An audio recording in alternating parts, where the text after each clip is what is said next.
Let me ask you something interesting before we begin today. Have you ever had a moment where you understood everything in English, every single word, but when it was your turn to speak, nothing came out?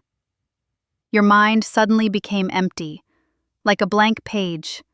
The words you needed were somewhere in your brain. You knew they were there, but they refused to appear. And then, maybe 1 hour later, when the conversation was long over, you suddenly remembered the perfect sentence, exactly what you wanted to say. Clear, natural, easy. But it was too late. The moment had passed. If that has happened to you, I want you to know something immediately and clearly. You are not alone.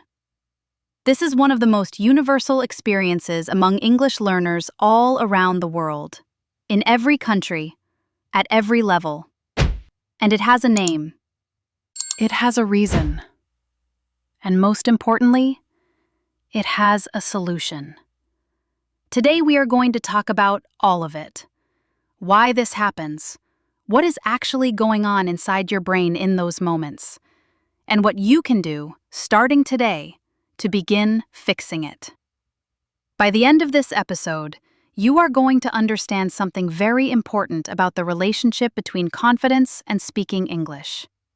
Something that I believe will genuinely change how you approach your practice. Hello, my amazing students, and welcome back to English with Camila, the podcast where you improve your English naturally while listening to real conversations and genuinely useful ideas about language and learning. I'm so happy you are here today. This topic is one that comes up constantly in the messages I receive from students, and I have wanted to address it properly for a long time. If you enjoy learning English in a relaxed and natural way like this, please subscribe to the channel right now so you never miss a new episode. I publish new listening practice regularly, conversations, ideas, exercises, all designed to help you build real confidence and real fluency in English. Subscribing is completely free. It takes 1 second, and it means every new episode finds you automatically. Please do it now if you haven't already. All right, let's get into this properly, because this topic deserves more than a surface-level answer. Let's start with the experience itself. That moment of mental blankness. That frustrating emptiness when you need words and they simply are not there. I want to describe it in detail because I think many learners feel alone in this experience. And recognizing it clearly is the first step toward changing it. You are in a situation where English is required. Maybe it is a work meeting. Maybe it is a casual conversation with someone you just met. Maybe it is a customer service interaction or a social event or an online exchange. The other person asks you something. The question is simple. You understood it completely. And then something strange happens inside your mind. Instead of simply answering, which your brain absolutely knows how to do, it shifts into a kind of emergency evaluation mode. Is my grammar correct? What is the right past tense here? Should I say this or that? How do I pronounce this word? What if I make a mistake? What will they think of me? All of this happens in a fraction of a second. And while all of this self-monitoring is occurring, the actual speaking, the production of language, gets pushed aside. The result is the blank. The silence. The frozen moment. And then the conversation moves forward without you. Or you say something much simpler than what you wanted to say. Or you feel embarrassed and withdraw. This experience is called overthinking, and it is one of the single biggest obstacles to speaking English confidently. Not vocabulary, not grammar, not pronunciation. Overthinking. The good news, and there is genuinely good news here, is that you can train your brain out of this pattern. It does not happen overnight, but it happens reliably and consistently with the right kind of practice. And understanding why it happens is where that practice begins. So let me explain what is actually happening neurologically in those moments. Your brain has limited processing capacity available at any given moment. Think of it like a computer with a certain amount of working memory, the space available right now for active tasks. When you are speaking your native language, most of the process is automatic. Your brain retrieves words, assembles sentences, manages pronunciation and rhythm. All of this happens below the level of conscious thought. You do not think about how to speak your native language, you just speak it. But when you are speaking a second language, especially one you are still developing, many of those processes are not yet automatic. They still require conscious attention. So instead of running quietly in the background, language production is competing directly for your limited conscious processing space. And when you add anxiety to that, the fear of being judged, the pressure to sound perfect, the worry about making mistakes, you are adding another massive drain on that already limited processing space. The result is cognitive overload. Your brain has too many demanding tasks and not enough bandwidth to handle them all simultaneously. And the first thing that gets dropped, the first casualty of that overload, is language production. Because producing language requires your brain to be relaxed and open, and anxiety closes it down. This is not a character flaw. It is not a sign that you are bad at languages. It is a completely predictable neurological response to a genuinely demanding situation. And once you understand that, something important happens. You can stop blaming yourself and start building the specific skills and habits that reduce that cognitive load over time. The most important concept I want you to understand today is this. Communication is not about perfection. Communication is about connection. I want you to sit with that for a moment, because I think many learners know this intellectually, but have not truly felt it. Have not let it change the standard they hold themselves to. Think about conversations in your own native language. Not formal speeches, not job interviews, just ordinary daily conversations with people you know. Do people speak perfectly in those conversations? Of course not. People repeat themselves. People start sentences and change direction in the middle. People forget words and replace them with vaguer ones. People say and you know, and kind of. Real spoken language is wonderfully, naturally imperfect. And communication still works. Ideas still reach people. Relationships still form and deepen. Perfection is not required for successful communication. It never was.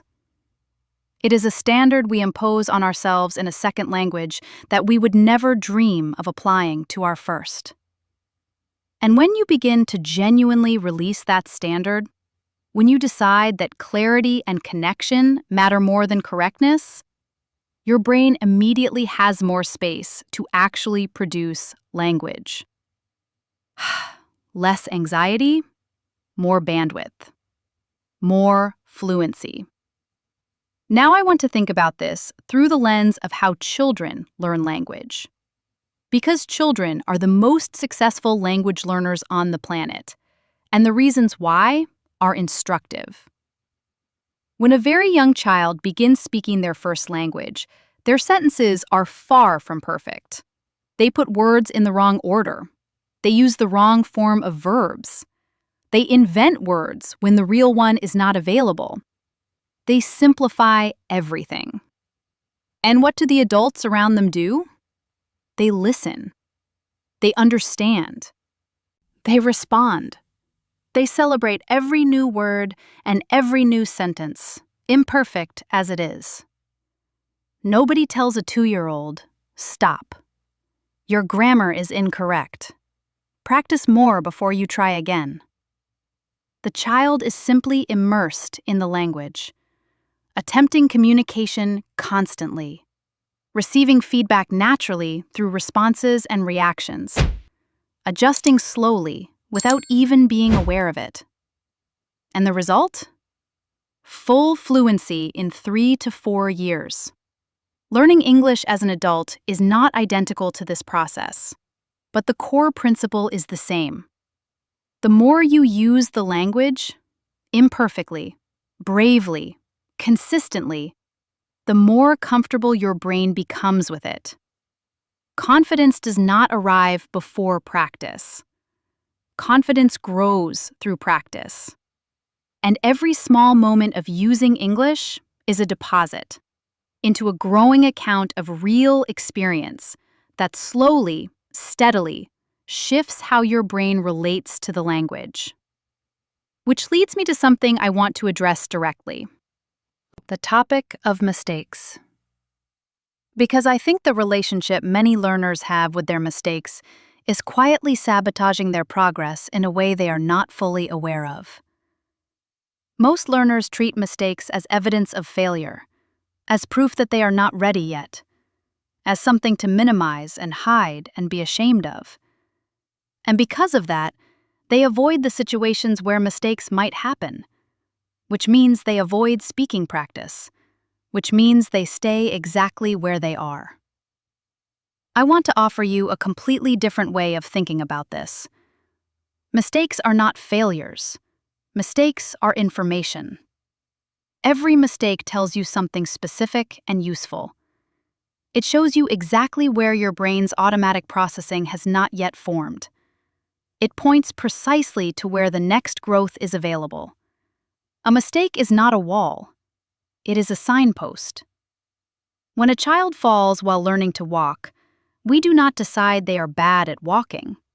We understand that falling is part of learning, that each fall is the body learning something about balance that it did not know before. Mistakes in language are exactly the same. Each one is your brain learning something it did not know before. Each one is progress in disguise. When you genuinely internalize this, when you stop experiencing mistakes as small failures and start experiencing them as useful data, your relationship with speaking changes entirely. You start taking more risks. You start attempting sentences you are not sure about. You start speaking more. And because you speak more, you improve faster. Subscribe to English with Camila right now if this is helping you. Every week, I am here with a new episode. New ideas, new listening practice, new tools for your English journey. It is free, and I would love for you to be part of this community. Subscribe now so you never miss an episode. Now, let's get very practical, because I know that understanding the why is important, but you also need specific things you can do. Starting today. The practice I want to share with you is something I call micro-speaking practice. And I use this name deliberately because I want you to understand that the size of each individual practice session is intentionally very small.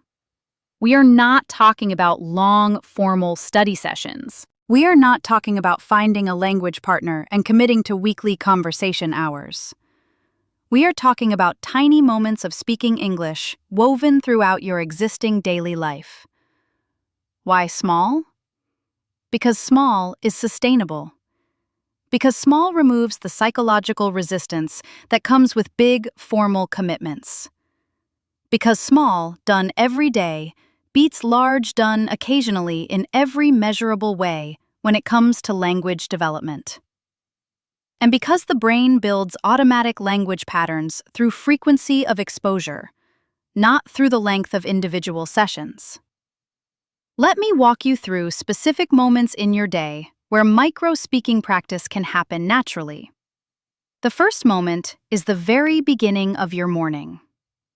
Before you check your phone. Before you look at messages or news or anything from the outside world. Sit up. Take a breath. And say 3 sentences in English out loud. They do not need to be interesting or impressive. They just need to be spoken. With your real voice. Out loud, in the air. Something like, "Good morning. I slept pretty well last night. I have a busy day ahead, but I am ready for it." That is 10 seconds of speaking practice, maybe 15. Done before the day has truly started. And what it does is activate the English-speaking part of your brain first thing. It warms up the neural pathways that will serve you in any English situation you encounter during the day. Think of it like a gentle stretch before exercise. Small, quick, but meaningfully preparing your brain for what comes next. The second micro-speaking moment is during physical movement. Walking to work or school, walking to a shop, going for a short walk at lunchtime. Any time your body is moving and your mind is relatively free. During that time, describe your surroundings in English, out loud if possible, quietly if you are around other people. The street is busy this morning. The weather is cooler than yesterday. I can see the coffee shop I usually stop at. There is a long queue today, so I will skip it. This is a particularly powerful practice because it does something that matters enormously for fluency development. It trains your brain to generate English directly. Not to think in your native language and then translate, but to observe, experience, and produce English as a single continuous process. That shift, from translation to direct production, is one of the most significant milestones in becoming a fluent speaker. And this simple walking exercise is one of the most natural ways to practice it. The third micro-speaking moment is evening storytelling. And this one is my personal favorite. Every single day, something happens in your life, even on the quietest days. Something small, or interesting, or frustrating, or funny, or simply worth noting. Before you go to sleep, or while you are preparing for sleep, getting ready for bed, spend 2 or 3 minutes telling your day as a story in English. Out loud. To yourself, to your reflection in the mirror, if you like. This morning, I woke up a little late and had to rush. Work was actually quite interesting today. We had a new project come in that I am excited about. For lunch, I had something simple from home. In the evening, I cooked pasta, which turned out better than expected. Overall, a good day. I feel ready for tomorrow. That is 90 seconds of real speaking practice, real sentence construction, real vocabulary retrieval, real language production. And if you do it every single day, just that one habit, just those 90 seconds before sleep, after 1 month, you have accumulated 45 minutes of speaking practice. After 1 year, it is over 9 hours. 9 hours of real speaking experience from 90 seconds a day. That is the power of consistency. That is what small daily habits build over time. Now, I want to add something to your practice toolkit that is specifically about listening. Because many students focus only on speaking and underestimate how directly and powerfully listening improves speaking, listening is actually one of the most important inputs for speaking development. Because your brain does not produce language in a vacuum, it produces language based on patterns it has absorbed from the language it has encountered. The more natural English you hear, real spoken English with natural rhythm and real vocabulary in real contexts, the richer the pattern library your brain has to draw from when you speak. Think about music. When you hear a song for the very first time, it feels unfamiliar. Maybe you cannot remember any of the words. But you hear it again, and again, and again. And gradually something happens without any deliberate effort. The melody settles into your memory. The lyrics become familiar, and eventually you find yourself singing it without consciously trying. Language works in exactly this way. The more you hear a pattern, the more naturally it becomes available to you when you need it. That is why podcasts like this one are genuinely useful for your fluency. Not just because of the ideas, but because of the exposure. The regular contact with natural spoken English. Every time you listen, your brain is processing patterns, recognizing rhythms, absorbing expressions, updating its model of how English actually sounds and flows. And that processing, even when it feels passive, even when you are just listening on your way somewhere, is laying the foundation for more natural speaking. So I want to give you a simple daily routine that combines everything we have talked about today, a structure you can actually follow. Step 1. In the morning, say 3 sentences in English before you check your phone. Step 2. During any movement in your day, describe your surroundings or narrate what you are doing in English for a few minutes. Step 3. Listen to English for at least 10 minutes. A podcast, a conversation, a short video, something real and spoken. Step 4.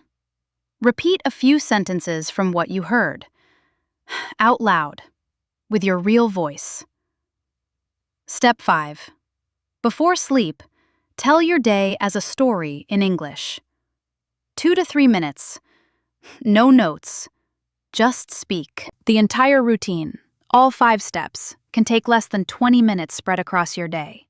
But if you follow it consistently every single day, the cumulative effect over weeks and months is genuinely transformational. Not because any individual session is dramatic, but because consistency is the ingredient that everything else depends on.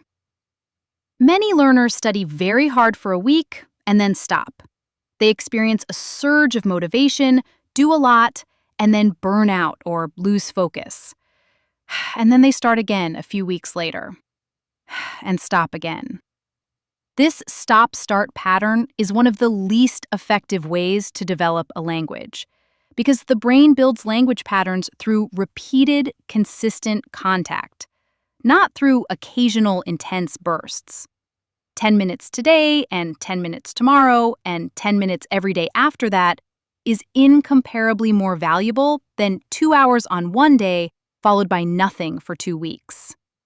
Consistency is the secret ingredient, not intensity. Before we finish today, I want to leave you with a small but real challenge. After this episode ends, not later today, not tomorrow, right after this episode ends, I want you to speak English for 1 minute. Just 1 minute. You can talk about your day. You can describe where you are right now. You can tell me, as if I were listening, what you found most useful from today's episode. It does not need to be perfect. It does not need to be impressive. It just needs to happen. Because that 1 minute, that single minute of actually speaking, is worth more than another hour of reading about speaking. And every time you do it, even when it feels uncomfortable, even when the words come slowly, even when the sentences are not quite right, your brain is learning. Your confidence is growing. Invisibly, incrementally, but absolutely certainly. Language learning is a journey that rewards patience, rewards consistency, rewards the willingness to be imperfect in service of eventually becoming natural. Some days will feel like progress. Words will come easily. You will surprise yourself. Other days will feel like struggle. The words will feel far away. You will wonder if any of it is working. Both kinds of days are part of the same journey, and both are moving you forward, even the difficult ones. especially the difficult ones. What matters? The only thing that truly determines where you end up is that you keep going. Thank you so much for spending this time learning with me today. It truly means something to me that you are here, that you are choosing to invest in yourself and your English every day. If you found this episode helpful, please subscribe to the channel so we can continue this journey together. Every week, there is a new episode waiting for you.